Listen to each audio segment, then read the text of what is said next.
보수와 진보, 우리가 흔히 생각하는 정치 세력의 거대한 두 축입니다.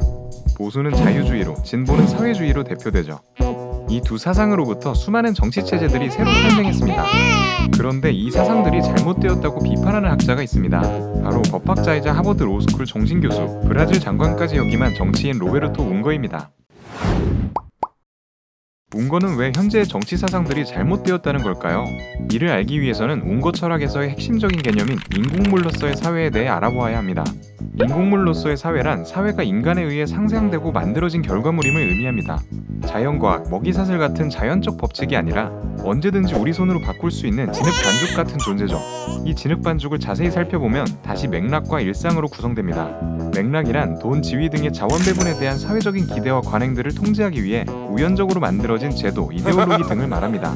일상은 이러한 맥락이 관습적으로 굳어져 당연하게 된 것을 의미합니다. 출근 규칙을 생각해보죠. 회사원이라면 회사에서 정해둔 시간까지 회사로 출근해야만 합니다. 그런데 우리는 수많은 사회제도들이 계속해서 생기고 바뀌고 사라진다는 사실을 알고 있습니다. 토요일까지 일하던 우리나라에서 주 5일제가 시행됐고 심지어는 주 4일제가 논의되기도 합니다. 사법제도처럼 계속해서 유지되는 맥락도 있고 SNS나 온라인 모임 같은 새로운 사회 모습도 있습니다. 여기서 맥락이 상당히 유동적인 개념이라는 것을 알 수 있습니다. 따라서 맥락이 정확히 뭔지 조금 더 자세히 알 필요가 있죠. 먼저 맥락의 성격에 따른 구분입니다. 맥락은 우리의 일상을 규제합니다. 그러나 절대적인 법칙은 아닙니다. 출근 시간이 너무 빨라 생산성이 낮아진다면 회사에서는 출근 규칙을 바꿀 겁니다. 이처럼 맥락은 인간에 의해 언제든지 바뀌거나 유지될 수 있습니다. 웅거는 규칙이 바뀌는 경우를 맥락 변혁적 활동으로, 유지되는 경우는 맥락 보존적 활동으로 정의하죠. 다음은 맥락의 규모에 따른 구분입니다. 자본주의, 공산주의, 왕정, 민주정 등 거대한 사회 구조를 거시 맥락이라 부릅니다. 그 밑에 개별적인 구조들, 조직, 모임, 네트워크, 관계 등 우리 일상과 관련된 미시 맥락들이 있죠. 그리고 각 미시 맥락들이 변혁되는 사건을 혁명적 개혁이라고 부릅니다. 웅거는 수많은 미시 구조에서 일어나는 개혁들이 모여 거시 맥락의 성격이 변한다고 설명하죠. 프랑스 혁명으로 민주주의가 퍼지는 과정이 대표적인 투쟁 사례입니다. 각계각층에서 수많은 불만이 모여 왕정을 무너뜨리는 힘이 되었죠. 웅거에게 역사는 수많은 부분들이 바뀌면서 전체가 바뀌는 과정입니다. 만약 모든 투쟁이 중단되어 사회 변화가 멈춘다면 역사 역시 멈출 겁니다. 마지막으로 부정의 역량입니다.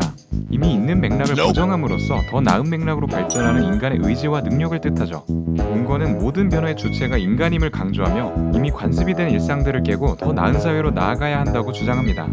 다시 말하면 웅거에게 있어 인간은 환경과 사회에 제약받는 존재가 아닙니다. 기존의 맥락을 부정하며 사회를 변혁해 나가는 존재이죠. 방금까지의 내용을 한마디로 정리해보면 사회를 구성하는 모든 요소는 인간이 만든 것입니다. 모든 제도의 주인이 바로 인간입니다. 사회제도는 인간을 편리하게 더 고차원적인 존재로 만들어주는 도구일 뿐이죠. 문제는 여기서 발생합니다. 웅거의 관점으로 기존의 사회 이론들을 살펴보죠. 진보와 보수, 사회주의와 자유주의, 그 사이에 있는 수많은 이론들은 모두 사회제도가 인간을 구속하는 존재라고 정의합니다. 물고기를 잡으려고 배와 낚시 도구들을 만들었는데 도리어 도구가 나를 도구로 만들어 낚시를 하지 못하게 됐다는 말과 같죠. 웅거가 제기한 문제를 조금 더 자세히 살펴보면 다음과 같습니다. 먼저 사회주의입니다. 사회주의는 인간의 역사가 사회주의로 끝나는 필연론이죠. 소련의 붕괴로 미래 예측에 실패했을 뿐더러 신자유주의라는 자본주의의 역동성을 제대로 파악하지 못했습니다. 또한 역사가 정해져 있다는 관점에서 사회를 파악하다 보니 인간을 자연법칙에 종속된 존재로 바라봅니다. 사회라는 도구를 만든 인간이 도리어 도구에 끌려다니는 것이죠. 다음은 주류사회 경제학입니다. 이들은 사회가 합리적이라고 가정합니다. 따라서 투쟁을 통해 사회제도를 바꾸는 인간의 힘을 무시하고 일상과 타협해버린 인간만 연구하죠. 마지막으로 사회민주주의입니다. 우리에게 북유럽식 복지로 익숙한 제도이죠. 웅거는 이 제도가 보수화했다고 비판합니다. 복지제도가 유연한 해고를 보장하고 고용교육을 제공하는 제도로 바뀌어버렸습니다. 복지의 원래 목적은 시민들에게 물질적으로 안정적인 생활을 보장하여 더 나은 세상을 만드는 기반을 제공하는 것이죠.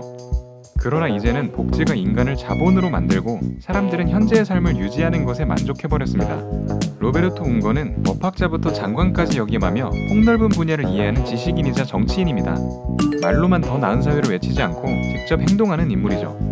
사회를 바꾸는 인간의 힘을 믿으며 이를 바탕으로 이론을 만들고 현실에 적용하고자 했습니다.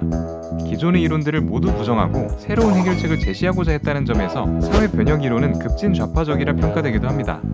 운거가 제시한 해결책은 비현실적이며 신자유주의 방식과 크게 다르지 않아 보인다는 비판을 받습니다. 하지만 운거는 보수와 진보라는 전통적인 정치 구도를 깨고 사회 구성원 모두의 문제라는 의식을 끌어냅니다. 더 이상 변화하지 않고 현실에 안주하는 진보와 보수 모두의 경고를 하고 있죠.